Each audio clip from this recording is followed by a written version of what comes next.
When I came to, I was back in Connecticut.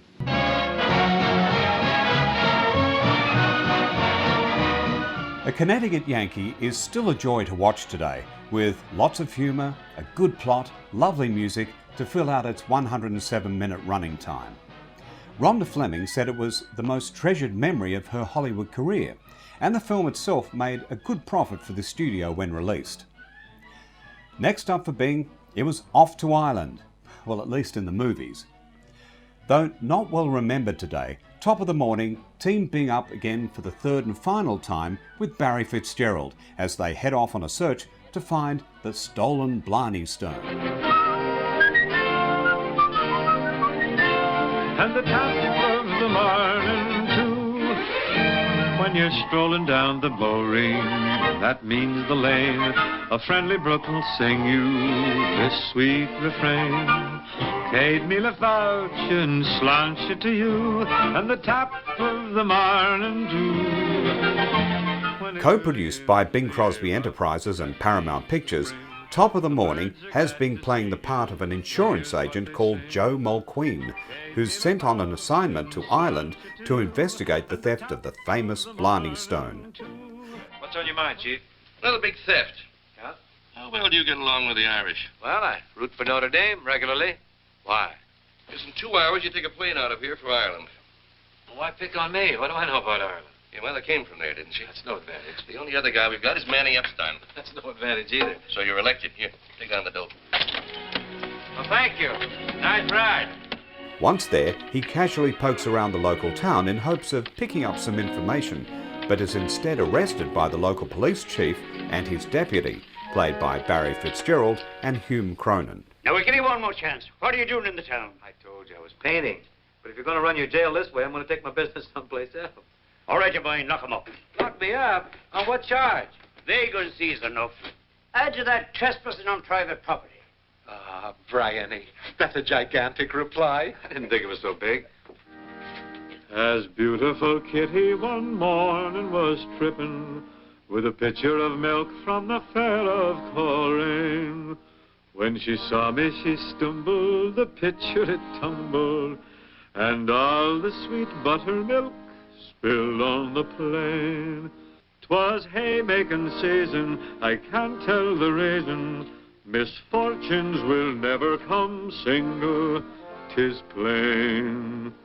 For very soon after poor Kitty's disaster, the devil a pitcher was left in Coleraine.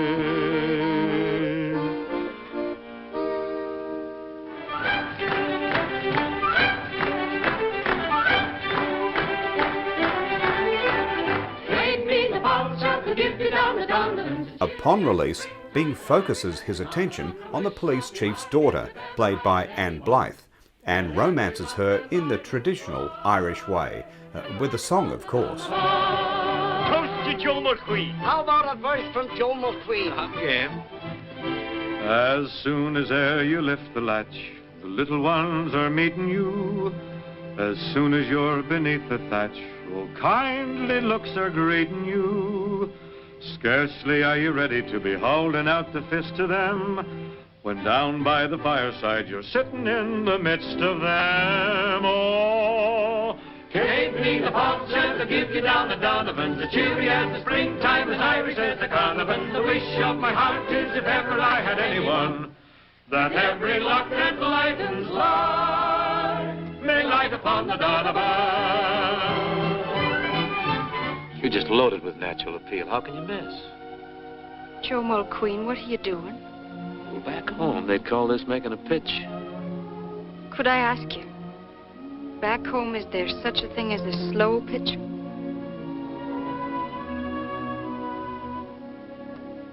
you're in love with someone, anyone I know, like to have his chances, the lucky so-and-so, forever and forever, he'll be loving you naturally. If you're in love with someone like me.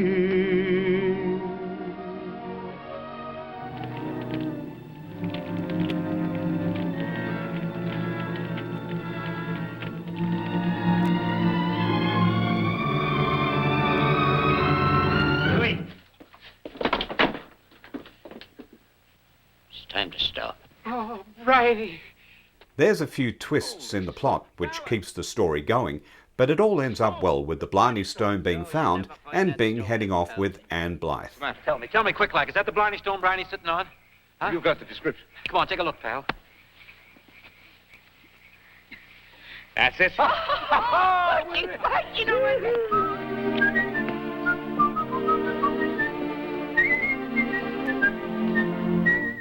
The exterior shots are impressive and at first glance look as though they were shot in Ireland, but that's Hollywood magic for you. They were actually filmed on the extensive backlot at 20th Century Fox, which today incorporates the area known as Century City in Los Angeles.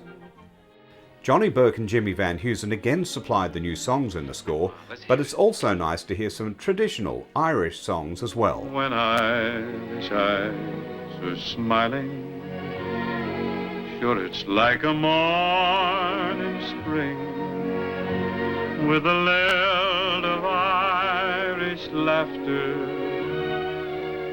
you can hear the angels sing.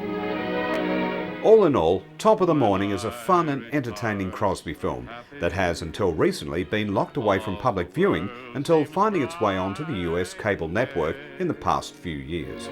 But when Irish eyes are smiling, sure they steal your heart.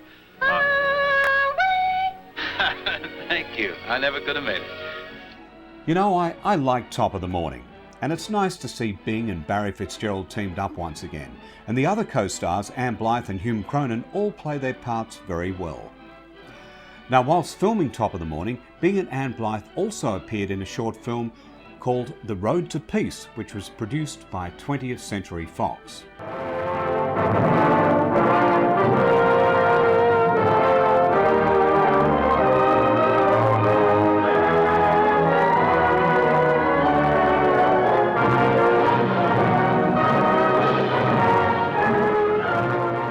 Hello, folks. As you probably have noticed, this is a motion picture set. I work here, along with several hundred other people. Probably seems like a very different kind of a world to you, but actually it isn't. People who live here, work here, have the same kind of problems as you have, or as people have all over the world. All right, Mr. Crosby. When Irish eyes are smiling, sure it's like a morning spring. In the lilt of Irish laughter, can hear the angels sing. When Irish hearts are happy, all the world seems bright and gay. And when Irish eyes are smiling, sure they'll steal your heart away. Now, before we close out the decade, Bing was involved in a special project. Nowadays, it's commonplace for celebrities to offer their voices to animated films, but in the 1940s, top film stars were never used. That is, until Walt Disney approached Bing with a novel idea. Teaming him up with the film star Basil Rathbone, Disney wanted Bing to narrate the animated film The Adventures of Ichabod and Mr. Toad, which told the stories of the wind in the willows and the legend of Sleepy Hollow. Now, whilst it's not one of Disney's best remembered animated films, it was nonetheless a milestone and a real departure for Bing.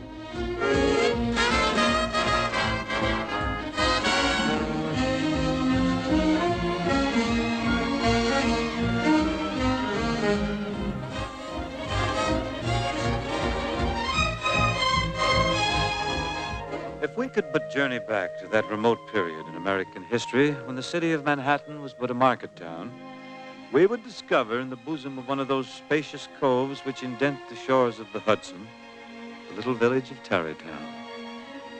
And just beyond, nestled deep in the low, rolling hills, a sequestered glen.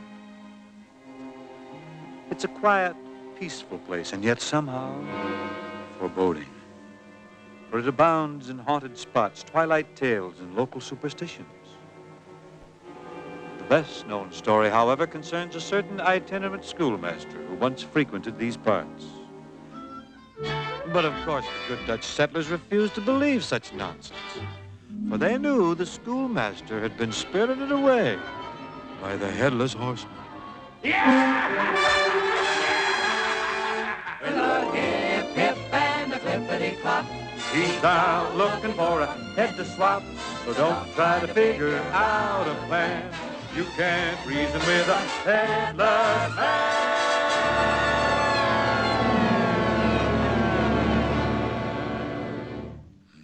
I'm getting out of here. It was certainly a fun way for Bing to finish what would be his most successful decade in films. As mentioned previously, he'd been voted the #1 box office film star in the United States for 5 years running, a feat that had never been achieved before. But 1949 was the end of the winning streak. He came in second place to, you guessed it, Bob Hope. Well, I can hear Bing himself saying, "That was the unkindest cut of all." Well, that's it from me, and I hope that you join me next time when I present the third series of Bing Crosby, The Hollywood Years, when we look at Bing's films from 1950 through to 1957. I'm David Duncan. Hope to see you then. But Katrina will kiss and run to her romance is fun, with always another one to start. And yet when you met that little coquette Katrina,